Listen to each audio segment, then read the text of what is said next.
Chapter 12. The Crystal Garden. "Bess!" George exclaimed, horror-stricken. "She'll roll into the fire!" Nancy scrambled down the hill, George beside her. With a flying leap, she threw herself on Bess and stopped her from rolling. At the same time, George skidded down and caught one of her cousin's flailing arms. The girls lay gasping, only a few feet from the drop-off and the bonfire below. "Bess," Nancy whispered, "are you hurt?" No," Bess said shakily. "Oh, Nancy, somebody pushed me. If you and George hadn't..." Nancy looked grim. "I think someone mistook you for me, and I don't want him to know he was wrong." As she spoke, 3 counselors hurried down the hill toward them, calling, "What happened? Anybody hurt?" Nancy squeezed George's hand. "We'll pretend I am," she whispered, then closed her eyes. "Yes," George called out. "Nancy Drew! Please hurry. I'm afraid it's bad." "She's unconscious," quavered Bess. Moments later, a husky counselor was carrying Nancy up the hill, while one of his companions ran ahead for the camp doctor. "And get Ned Nickerson," George called. 40 minutes later, Ned tenderly placed Nancy on the Cornings' living room couch as Helen's grandmother closed the draperies. "Okay," said Ned. "All clear." Only then did Nancy open her eyes and sit up. "You're some actress, young lady," said Mr. Corning. Nancy smiled. "I didn't have to do anything. Ned and Bess and George were the real actors." Bess giggled. "And the camp director and the doctor were good actors, too. Mr. Dennis insisted that we use his station wagon to bring Nancy home." "I just hope we fooled the one who pushed Bess," said Nancy. "Morgan must have told the gang you were here," said George, "and one of them trailed us to the camp, waiting for the opportune moment to strike." Ned frowned. "Somebody probably is still watching this house. To make our act look really good, we ought to call the doctor for Nancy." Mrs. Corning hurried off to put in the call. Soon she returned, and she reported that Dr. Bennett would be glad to cooperate. Nancy chuckled. "We'll make the gang think I'm out of action. Then they'll pay no more attention to me and I can work freely." George spoke up. "I have a suggestion. If someone is watching this house, he'll probably plan to speak to Morgan. How about Bess and me letting ourselves out the back door and watching?" "I'll do it," Ned offered. "No," Mr. Corning said. "That would look too suspicious. I often take a little stroll outside before going to bed. In a few minutes, one of you can follow me. While I'm out there, no gangster will come to talk to Morgan through the window." He waved aside objections and left the room. His wife said worriedly, "Oh, I hope everything will be all right. But suppose they strike here tomorrow night?" "I have a plan," Nancy replied. "If Ned and Bert and Dave will help us." "Sure we will," said Ned. "It's not our night off, but I know 3 fellows who will switch with us." "The thieves probably will go for the safe," said Bess. Mrs. Corning shook her head. "I'm afraid they're after something very special. Come," she added, seeing the questioning expressions of her guests. "I'll show you." As their hostess led the way down the hall, Nancy quietly outlined her plan to Ned. "I'll tell the others later." Across the hall from the kitchen, Mrs. Corning opened a door and flicked a wall switch. The room remained dark, but at the far side a tall glass cabinet lighted up. Bess gasped. "Oh, how beautiful!" She and the others stared, amazed. Inside was a sparkling array of crystal flowers and butterflies, set on shelves lined with black velvet. "My husband gave me one of each on our wedding anniversaries," Mrs. Corning explained as she led them to the case. They are made in France. Every flower contains at least one valuable jewel. Nancy noted a ruby glowing in the heart of a rose and a topaz set in a daffodil. The butterflies had diamonds for eyes. How could the thieves have heard about these? George asked. My crystal garden was written up in a magazine some time ago, Mrs. Corning replied. Nancy examined the case carefully. Do you have a key for this? Mrs. Corning showed her a tiny gold one, which she wore on a chain around her neck. Just then the doctor arrived. He listened to the story of what had happened, then went to check on Morgan, who was much better.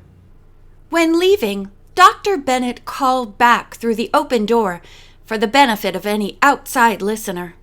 Miss Drew must remain in bed for at least 48 hours. Ned followed the doctor and went to join Mr. Corning. Inside the house, Nancy said to her friends, Dr. Bennett played his part well. Then she told them her plans for the next day. Half an hour later, Mr. Corning and Ned reported no prowler near Morgan's window. Ned said goodnight and returned to Camp Hiawatha. Shortly before dawn, Nancy ate a light breakfast, then slipped into the garage and hid behind the front seat of her car. At 8 o'clock, the other girls came out with a packet of sandwiches. George took the wheel and they drove off. When she was sure they were not being followed, George pulled to the side of the road and Nancy took the driver's seat. Now for the Larkspur house, she said happily. But where is it? Bess asked.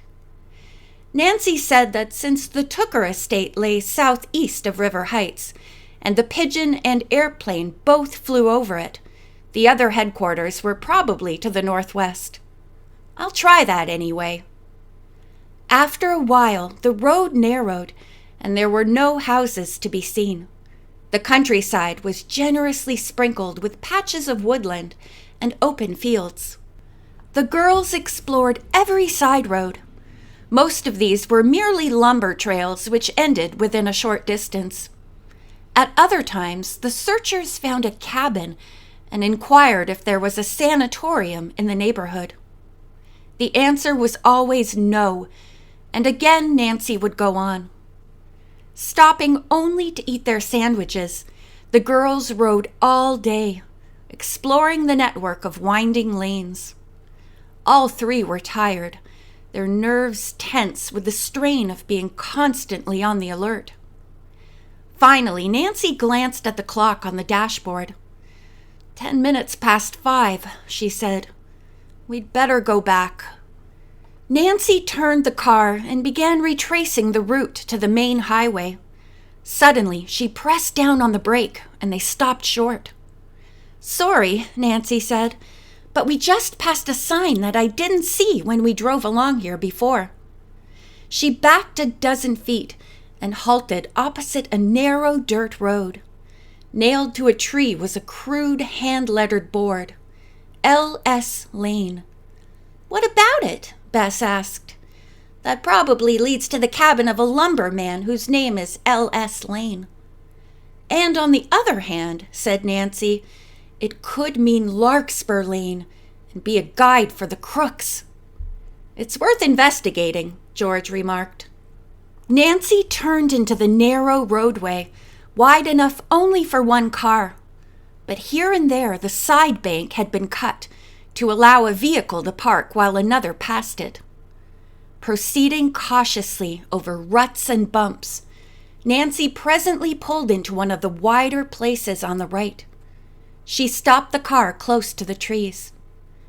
This might be the right place, so we'd better go on foot, Nancy said.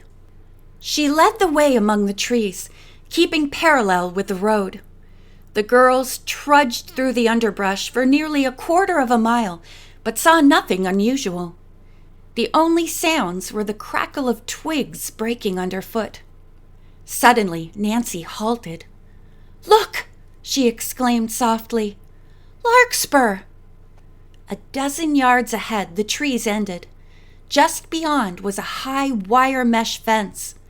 Inside it grew a long border of exquisite tall larkspur. To the girls' left, a large gate across the lane shut off the entrance to the grounds. Next to it stood a small brown lodge. "This is it," Nancy whispered gleefully, and her friends nodded. Beyond the gate, the ground sloped gently. A gravel roadway led to the top of the rise, where a large white colonial dwelling with a broad veranda was visible among some trees. "It's a beautiful place," Bess said in a low voice. "I can't believe crooks live here." "We'll soon find out," said Nancy. Cautiously, the three girls moved forward, taking advantage of every tree trunk and bush for concealment. There was no sign of habitation. If anyone was inside the gatehouse, he was not to be seen at the moment. Then, for an instant, a flash of white appeared in the distance near the brow of the hill. "Did you see that?" George whispered tensely. "I'm sure it was a nurse's uniform." "Listen, do you hear a plane?" Nancy asked. The girls peered upward. Several minutes passed before the aircraft became visible. Then it shot overhead, flying low. "It's the same type plane that wounded the bird," Nancy said quickly. "And it's like the one the hotel manager said flew into the Tooker estate." "Yes, there is that flying horse on the fuselage. This is the place." "Sure enough," said George. "Down he goes. The landing field must be behind the house." The plane dipped low, lost altitude rapidly, and vanished behind the roof of the mansion. "Now what do we do?" Bess asked. "There is only one thing left," Nancy answered. "Somehow we must get inside." End of chapter 12.